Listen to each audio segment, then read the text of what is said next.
इस तरह से आवाज़ करता है। तो किस तरह से आप जो है आसानी से अपने घर पर ही इस पंखे को रिपेयर कर सकेंगे, इसकी आवाज़ जो है मिटा सकेंगे। इसके अंदर वैसे बेसिकली 2 सॉल्यूशन होते हैं। पहला सॉल्यूशन ये होता है दोस्तों कि आप इसके अंदर है ऑयल ग्रीसिंग करके इसकी आवाज़ बंद कर सकते हैं। उसमें आप किसी भी तरह का ऑयल इसके अंदर दे सकते हैं। दूसरा ये होता है जो परमानेंट इलाज होता है वो होता है इसके बेरिंग को बदलना, उसके बेरिंग्स को चेंज करना। तो आइए दोस्तों अब इसको हम खोलते हैं और इसका सॉल्यूशन करते हैं। तो ये देखिए दोस्तों, अब मेरे हाथ में है कि ये एक तरह का टेक्सचर है।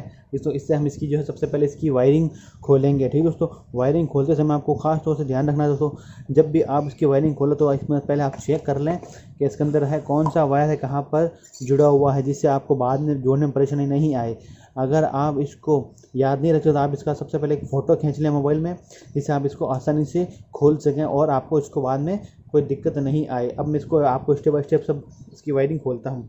इसमें पहले आपको दोस्तों मैं बता दूं, इसके अंदर कुछ वायर नहीं देखे दोस्तों। ऊपर से हमारी जो मेन सप्लाई आ रही पाइप के अंदर से वो ये है जो 220 AC वोल्ट होती है। ठीक है दोस्तों, एक वायर इसमें अकेला वायर इसके अंदर जाता है, वो हमारा कॉमन वायर वह वायर होता है जिसके अंदर मेन सप्लाई जाती है, जिसके अंदर कैपेसिटर नहीं जोड़ा जाता है। ठीक है दोस्तों, उसके अलावा इसमें 2 देखिए आपको एक आसमानी कलर का और एक ब्लैक कलर का वायर आपस में जुड़ा हुआ है। ठीक है दोस्तों, और एक लाल कलर का, रेड कलर का और एक ब्लैक कलर का आपस में जुड़ा हुआ है। ठीक है दोस्तों, ये जो ब्लैक कलर का वायर दोस्तों, ये एक्चुअल में ये हमारे कैपेसिटर का वायर है। ये देखिए दोस्तों, जो कि 2 तरफ जुड़ता है। जो है इसमें जो है रेड कलर वाला वायर जो है हमारा रनिंग का है, और वो इस बार ये जो आसमानी कलर का वो हमारा स्टार्टिंग का वायर है। जब अगर आप इसको ऊपर की तरफ जोड़ देंगे और इसको नीचे जोड़ेंगे तो हमारा पंखा उल्टी तरफ इस दिशा में घूमेगा। ठीक है दोस्तों, और अगर आप वापस रेड को ऊपर और ब्लू को नीचे करेंगे तो हमारा पंखा इस तरफ घूमेगा। इस बात का खास तौर से ध्यान रखें, जब भी आप इसके अंदर वायर जोड़ें, अगर आपका पंखा उल्टा घूमने लगे तो आप इसका वायर ऊपर नीचे कर दें, आपका पंखा सही हो जाएगा। ठीक है, तो अब मैं इसके वायर्स को खोलता हूँ।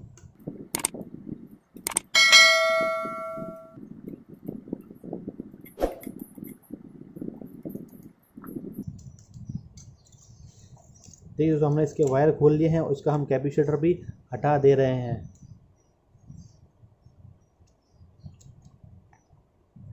ये जो आपको प्लास्टिक दोस्तों डब्बी नज़र है, इसको कंडेंसर क्लिप बोला जाता है, इसको भी आपको रिमूव करना है।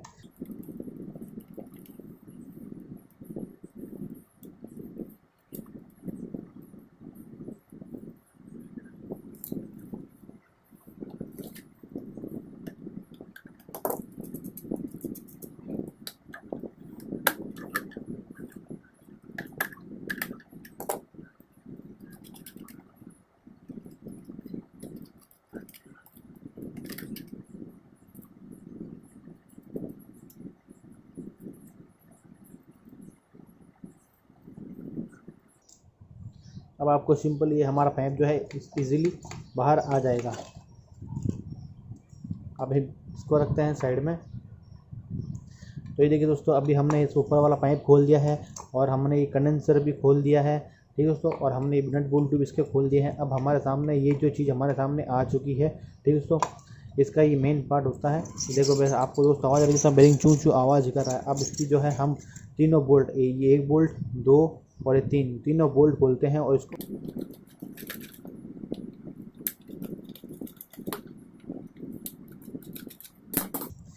इसके अंदर दोस्तों आपको एक बात और बता दूं, अगर आप ज़्यादा इसके बारे में रिपेयरिंग करना नहीं जानते हैं तो सबसे पहले दोस्तों आपको जहां पर ये बोर्ड लगा हुआ है वो आपको यहां पर किसी भी चीज़ से आपको इस तरह से निशान ले लेना है। आप मार्कर से या पेन से कोई भी चीज़ का ऊपर वाली बॉडी और नीचे वाली बॉडी का आपस में निशान ले लें, जिससे आपको फिटिंग करते समय कोई दिक्कत नहीं आए, आप इसको आसानी से फिटिंग कर सकें। तीनों बोल्ट इसके हम बाहर निकाल लेते हैं। तो ये देखिए दोस्तों, 3 बोल्ट हमने इसके बाहर निकाल लिए हैं। अब सिंपली आपको जो है ये बोर्ड नीचे वाली बॉडी को आपको निकालने के लिए सिंपली आपको यहाँ पर पेचकस लगाना होगा, या स्क्रू ड्राइवर से भी आप इसको खोल सकते हैं।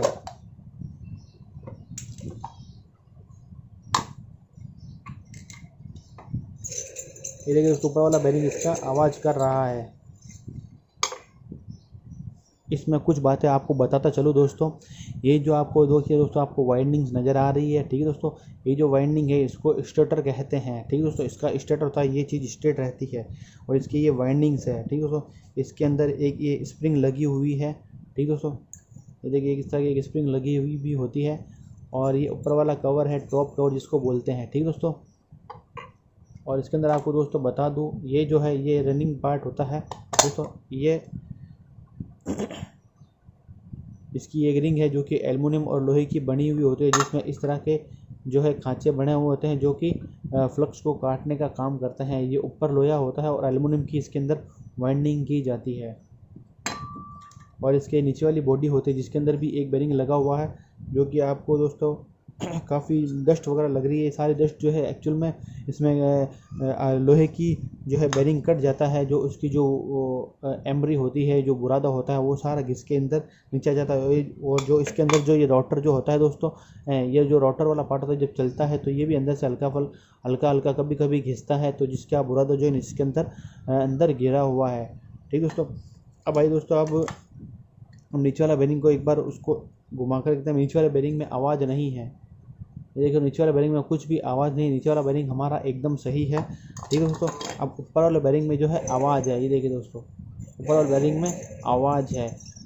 अगर आपके पास दोनों बेरिंग अवेलेबल हैं तो आप दोनों बेरिंग्स को चेंज कर दें। और अगर आप जैसे मान लीजिए आपके पास बेरिंग्स नहीं हैं, आप ज़्यादा काम भी नहीं जानते हैं, तो आपको सिंपली यहाँ पर इस जगह पर आपको ऑयल देना है। जैसे ही आप इसके अंदर ऑयल देंगे, किसी भी तरह का ऑयल हो, आप ऑयल देंगे, आपके पंखे की आवाज़ जो है ख़त्म हो जाएगी, ठीक है दोस्तों।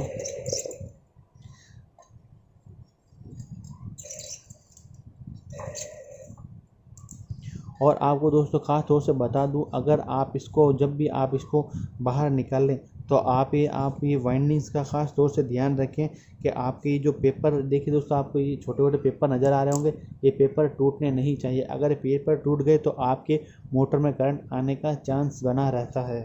अब आपको निकालने के लिए सिंपल बता देता हूँ दोस्तों, आपको सिंपली यहाँ पर हल्के हल्के हाथौड़ी की चोट मारनी, जिससे हमारा ये शाफ्ट नीचे की तरफ आ जाएगी और ये हमारा रोटर बाहर आएगा। अभी आपको बाहर निकाल के मैं दिखाता हूँ।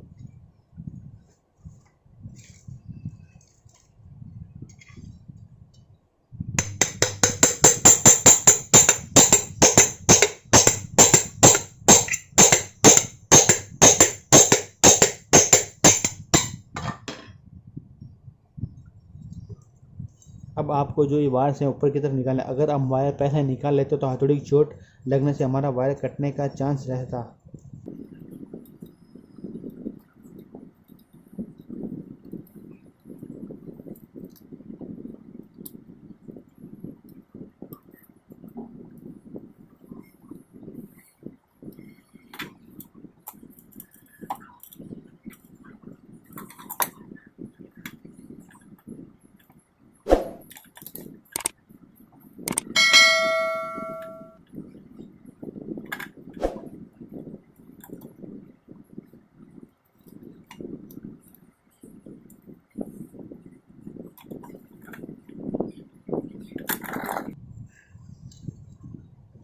तो ये देखिए तो कितनी बुरी तरह से हमारा इसके अंदर जंग लग चुका है, हमारा बेरिंग में काफ़ी जंग आ चुका है, यही हमारा बेरिंग ख़राब है। अब ये दोस्तों इसके हमारी वाइंडिंग तो एकदम ओके है, इसमें वाइंडिंग में हमारे कुछ भी खराबी नहीं है। अब हम इसको जो है साइड में रखते हैं, ठीक है दोस्तों।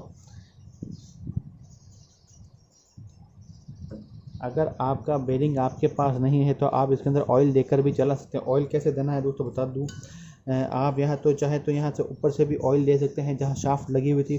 अगर आप इसको पूरा खोल के ऑयल देते हैं तो आपको सिंपल ये जो दिख रही है दोस्तों, आपको ये जो किनारी दिख रही है यहाँ पर इस जगह से पेचकस को लगाना है और आपकी जो जाली है बाहर आ जाएगी। ये एक जाली होती है, ठीक है फ्रेंड्स, ये की जाली होती है जिससे हमारा बेरिंग्स के अंदर आप यहाँ पर इस जगह से जो है ग्रीस या ऑयल किसी भी तरह का दे सकते हैं, जिससे आपका जो है ये आवाज़ इसकी बंद हो जाएगी। एक बार मैं इसके अंदर ऑयल दे के आपको आवाज़ बंद करके दिखाता हूँ। देखिए दोस्तों मेरे पास एक तरह का ऑयल है, ऑयल की शीशी है, वो इसके अंदर मैं देखता हूँ और आपको दिखाता हूँ।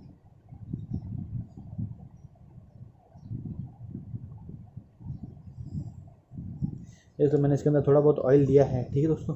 अब इसको घुमाता हूँ, इसकी आवाज़ बंद हो जाएगी। ये देखिए दोस्तों जैसे मैंने इसको घुमाया, इसकी आवाज़ जो है बंद हो चुकी है, इसमें कोई तरह की आवाज़ नहीं आ रही है। इस तरह से आप भी किसी भी तरह का कोई पंखा हो, कूलर की मोटर हो, उसकी आप आवाज़ इस तरह से ऑयल दे करके बंद कर सकते हैं।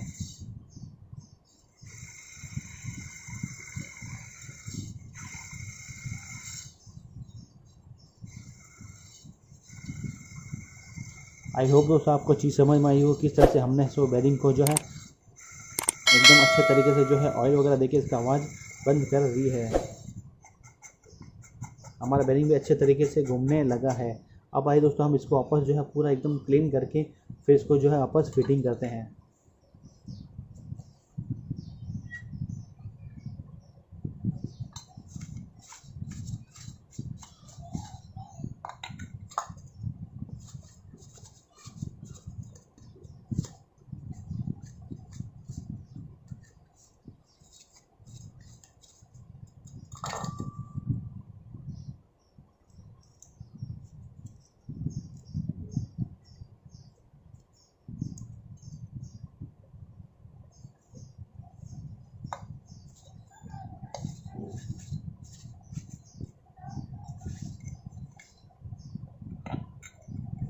तो दोस्तों सबसे पहले हम जो है इसके अंदर ये हमारी जो स्प्रिंग होती है वो इसके स्प्रिंग इसके अंदर हम लगाएंगे। बाद सिंपली हमें जो है ये कवर इसके अंदर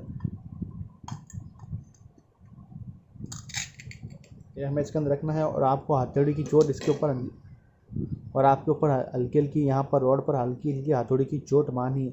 चोट आपको इस तरह से मारनी है जिससे हमारे वायर कटे नहीं।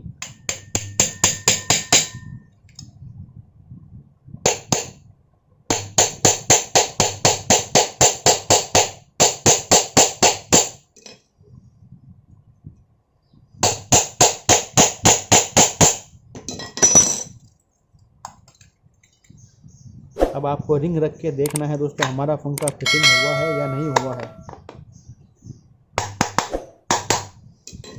ये देखिए दोस्तों आपको मैं एक चीज़ और यहाँ पर बता दूँ, ये जो आपको गैप नज़र आ रहा है दोस्तों, ये गैप जो है आपको ये गैप यहाँ पर नहीं रखना है। ये रोटर थोड़ा सा और अभी नीचे जाएगा। ठीक है दोस्तों।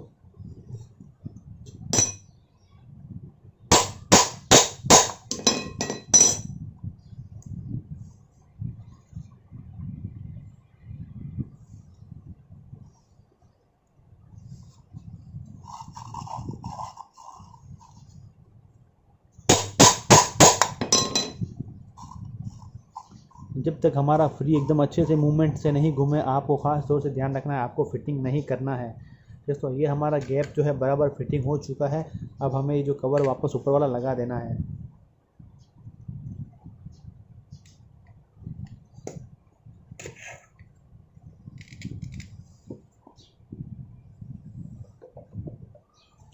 आपको दोनों ही हाथों से इसको जो है इस तरह से इसको ऐसे ऐसे करके प्रेस करना है। अगर प्रेस नहीं होता है या अंदर से ढक्कन नहीं जाता है तो आप यहाँ पर हल्की सी हथौड़ी की चोट से भी इसको जो है हथौड़ी की चोट से भी आप इसको जो है पैक कर सकते हैं। और आपको जो है ये जो हमारा जो गैप था वो पूरा बराबर बंद करना है। और ये देखिए हमारा फ्री जो है, जो पहले जो पंखे में आवाज़ थी, हमारी आवाज़ बिल्कुल ख़त्म हो चुकी है।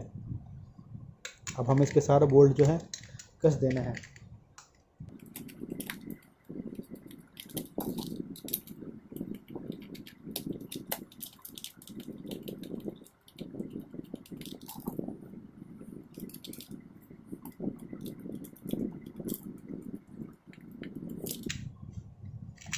और फिटिंग करते समय आपको ऐसे हल्का हल्का गोल गोल घुमा करके भी देखना है कहीं हमारा पंखा जाम तो नहीं हो रहा है।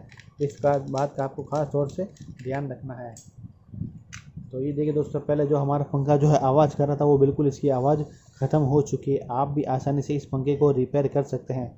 और मान लीजिए अगर आप बिना खोले अगर पंखा रिपेयर करना चाहते हैं तो आप यहाँ से ऊपर से भी तेल दे सकते हैं जिससे हमारा तेल अंदर चला जाएगा।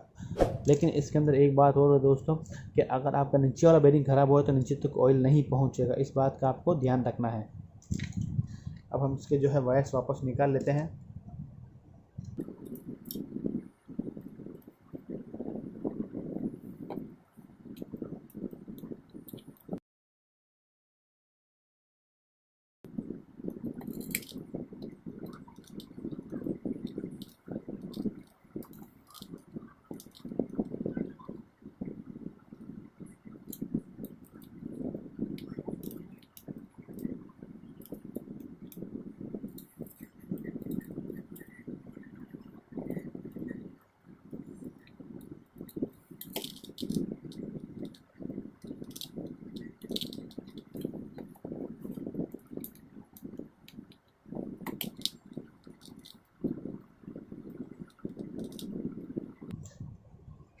दोस्तों एक बार मैं आपको पंखे को जो है ऊपर ऊपर से डायरेक्टली चला करके दिखाता हूँ, फिर हम इसको वापस जो है फिटिंग कर लेंगे।